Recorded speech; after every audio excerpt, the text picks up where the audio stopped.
오늘 아침에 봉필이를 만났다.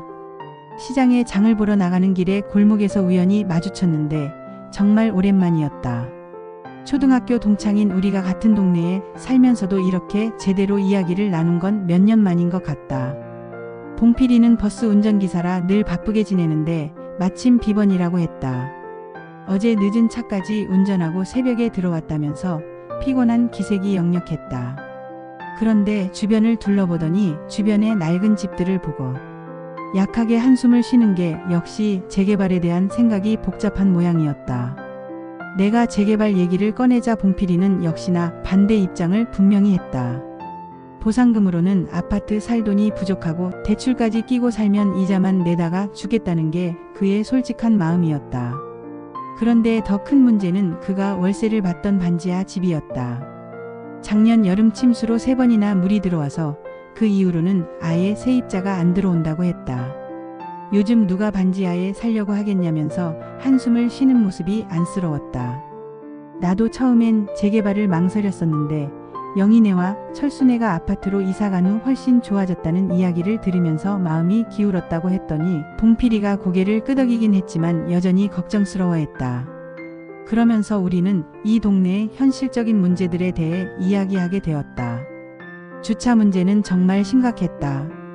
봉필이도 버스 운전기사인데 퇴근 후 집 앞에 차를 댈 자리가 없어서 한 블록 떨어진 곳에 주차하고 걸어온다고 했다. 아침마다 차를 찾으러 가는 것도 일이라면서 말이다. 그리고 쓰레기 문제. 내가 통장을 할 때 이것 때문에 받은 민원이 얼마나 많았는지. 골목에 재활용 쓰레기를 아무 때나 내놓는 사람들 때문에 동네가 지저분해 보이고 특히 여름에는 냄새까지 났다. 봉필이도 그런 걸 보면 아파트의 체계적인 관리가 부럽긴 하다고 인정했다. 하지만 더 심각한 문제는 빈집들이 늘어나고 있다는 거였다. 옆집 박씨 아저씨가 갑자기 심장마비로 돌아가신 후 자식들이 모두 지방에 살고 있어서 상속 문제로 복잡해져 벌써 1년째 빈집으로 남아있다. 김씨 할머니 집도 마찬가지고. 이런 빈집들이 늘어나니까 동네 전체가 을씨년스러워지고 치안도 불안해졌다. 나처럼 혼자 사는 입장에서는 정말 무서운 일이다. 봉필이는 재개발로 서민들이 밀려나게 될 거라고 걱정했지만 솔직히 지금 이 동네에 남아있는 사람들을 보면 다 우리 나이 또래거나 더 연세 많은 분들 뿐이다. 젊은 사람들은 이미 다 떠나갔고 동네 상가들도 하나둘씩 문을 닫고 있다. 예전에 구멍가게를 하던 할머니도 치매가 와서 요양원에 들어가셨다. 작년 여름 큰 비가 왔을 때의 일을 떠올리니 지금도 아찔하다. 우리 집 근처 반지하들에 물이 차오르는 걸 보면서 정말 무서웠다. 봉필이 집 세입자도 새벽에 전화해서 물이 들어온다고 난리였다고 하더라. 119 차도 골목이 좁아서 제대로 들어오지 못하고 소방서에서 보트까지 가져왔던 그 광경을 보면서 나는 확신했다. 이제 기후가 변하고 있고 이런 낡은 동네에서는 안전을 보장받을 수 없다는 걸 말이다. 나이가 들면서 느끼는 것이지만 계단 오르내리는 것도 힘들어지고 있다. 시장에서 장을 보고 올라오면 숨이 찬다. 작년에는 보일러가 터져서 3일 동안 찬물로 살면서 수리비만 50만 원이 들어갔다. 30년 된 집이다 보니 여기저기 고장나는 곳이 한두 개가 아니다. 봉필이 부인도 강남에서 청소 일을 하면서 아파트들을 많이 보더니 재개발에 찬성한다고 했다. 지하주차장도 있고 엘리베이터도 있는 아파트가 부러울 만하다. 봉필이 부인도 무릎이 안 좋아져서 계단 오르내리기 힘들어한다니 이해가 됐다. 영희네 이야기를 해주니 봉필이도 관심을 보였다.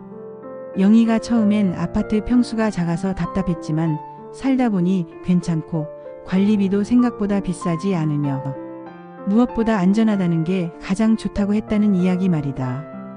하지만 봉필이는 여전히 걱정이 많았다.